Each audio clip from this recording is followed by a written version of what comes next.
Sir 2014 के पहले सदन कैसे चलता था उस पर मुझे ज़्यादा ज्ञान नहीं है क्योंकि मैं तब वहाँ थी नहीं. But in the past 2 years, I have seen ideologies being sidelined, opinions being crushed, and voices of the opposition being throttled in broad daylight in this country and within the four walls of this August House. हम दूसरों के हक के लिए क्या लड़े sir, जबकि विपक्ष के सांसदों को खुद अपने हक के लिए सदन में लड़ना पड़ रहा है. पिछले 7 सालों से आपने डेप्यूटी स्पीकर का पोस्ट खाली रखा. क्यों? क्योंकि आप नहीं चाहते कि इस तरफ से कोई उठकर उस चेयर में बैठे. Sir there is no scope for a healthy discussion और अ डिबेट. एक साल में कितनी बार ये संसद मिलती है? The number of sittings have been reduced drastically. 2009 से 2014 के बीच 15th लोकसभा में 356 दिन ये हाउस चली, सालाना 61 दिन. और 2019 से 2024 के बीच 5 साल में सिर्फ 274 दिन, average 55 days yearly, making it the shortest full term Lok Sabha since 1952. 2025 के मॉनसून सत्र में निर्धारित 120 घंटों में सिर्फ 37 घंटे लोकसभा और सिर्फ 41 घंटे राज्यसभा की कार्रवाई चली. 2025 में टीएमसी के राज्यसभा के माननीय सांसद श्री डेरेक ओब्रायन जी ने प्राइवेट मेंबर्स बिल के माध्यम से ये प्रपोज किया कि एटलीस्ट सालाना 100 दिन ये सदन बैठे. सर ये सिर्फ विपक्ष का, हमारा प्रेरोगेटिव नहीं हो सकता. ये ट्रेजरी बेंच का भी प्रेरोगेटिव होना चाहिए और इस माननीय चेयर का भी प्रेरोगेटिव होना चाहिए. सर पार्लियामेंट चलाने में हर मिनट 2.5 लाख रुपए खर्च होते हैं. हर मिनट 2.5 लाख रुपए खर्च होते हैं. 2014 से लेकर 2024 के शीतकालीन सत्र तक कुल मिला के 2200 मिनट, 92 दिन और 3,300 करोड़ रुपए का लॉस हुआ. क्यों?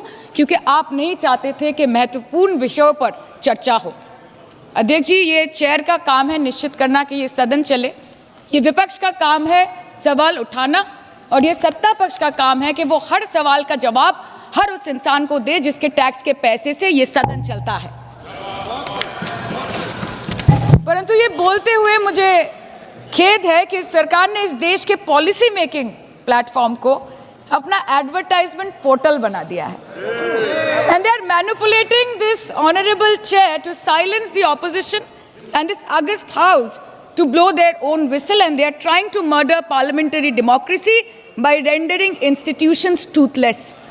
Sir, CAG reports बनना बंद हो गई है. The number of CAG reports tabled in Parliament has reduced from 53 in 2015 to merely 18 reports in 2023.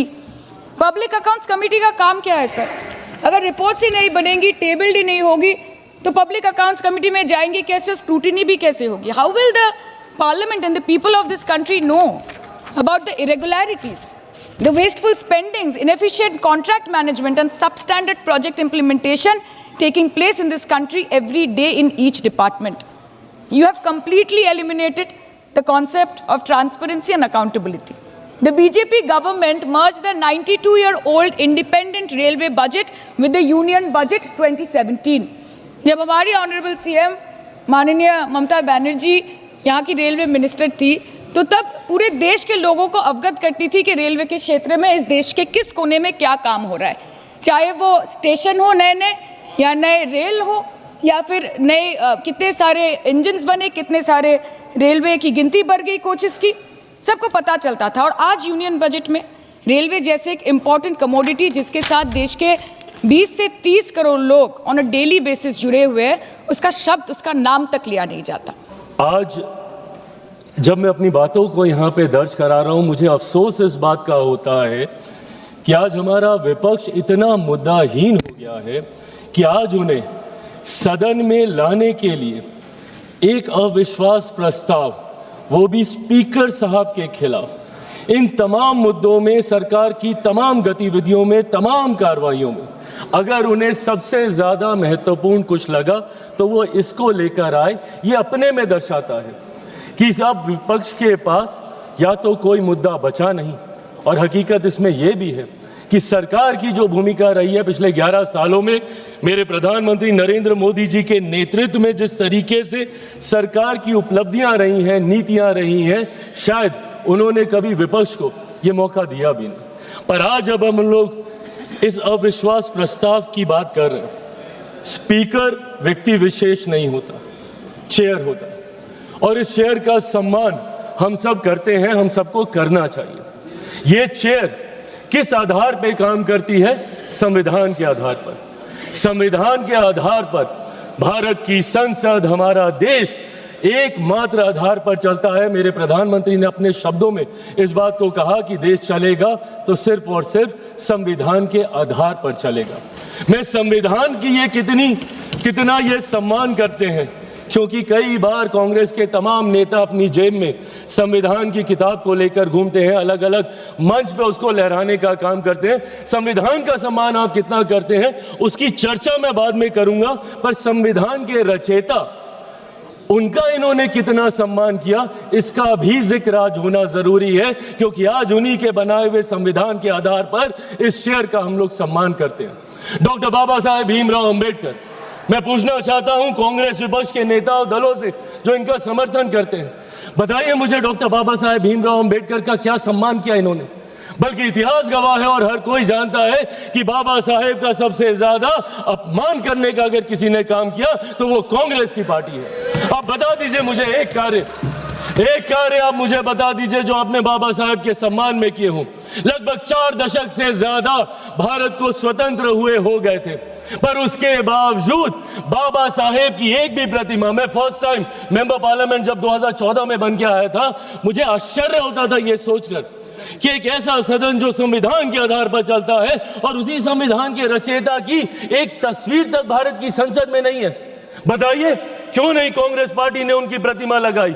आज संविधान के सम्मान की बात करते हैं, क्यों 4 दशक तक 89 से पहले 89 में जब वीपी सिंह जी की सरकार थी, जिसका समर्थन भारतीय जनता पार्टी कर रही थी, जिस सरकार में मेरे नेता, मेरे पिता आदरणीय रामविलास पासवान जी श्रम एवं कल्याण मंत्री थे, उस सरकार में पहली बार बाबा साहब का तैल चित्र भारत के सेंट्रल हॉल में लगाने का काम किया, जिसको आज हम लोग संविधान सदन बोलते हैं। और तकलीफ इस बात की कि उस वक्त तक एक दल नहीं, एक परिवार के 3-3 सदस्यों की प्रतिमा उस सदन में लगी हुई थी, पर बाबा साहब की प्रतिमा इन लोगों ने लगाना जरूरी नहीं समझा। आज हम लोग जब गर्व से बोलते हैं, फख्र से बोलते हैं, भारत रत्न डॉक्टर बाबा साहब भीमराव अंबेडकर, भारत रत्न की उपाधि इनको उस सरकार में देने का काम किया। उनके जन्म दिवस पर 14 अप्रैल को छुट्टी की घोषणा करने का काम उस वीपी सिंह जी की सरकार में किया गया। और ये लोग बात करेंगे संविधान की। जब आप संविधान के रचयिता का सम्मान नहीं कर सकते तो उस संविधान का क्या सम्मान करेंगे? ये सवाल आपसे पूछना बनता है। और संविधान को पॉकेट में लेके घूमते हैं आप लोग। पॉकेट में लेके घूमने की चीज है हमारा संविधान, अलग अलग मंचों पे लहराने की चीज है हमारा संविधान। एक प्रसंग महोदय आपकी इजाजत से मैं देना चाहूंगा।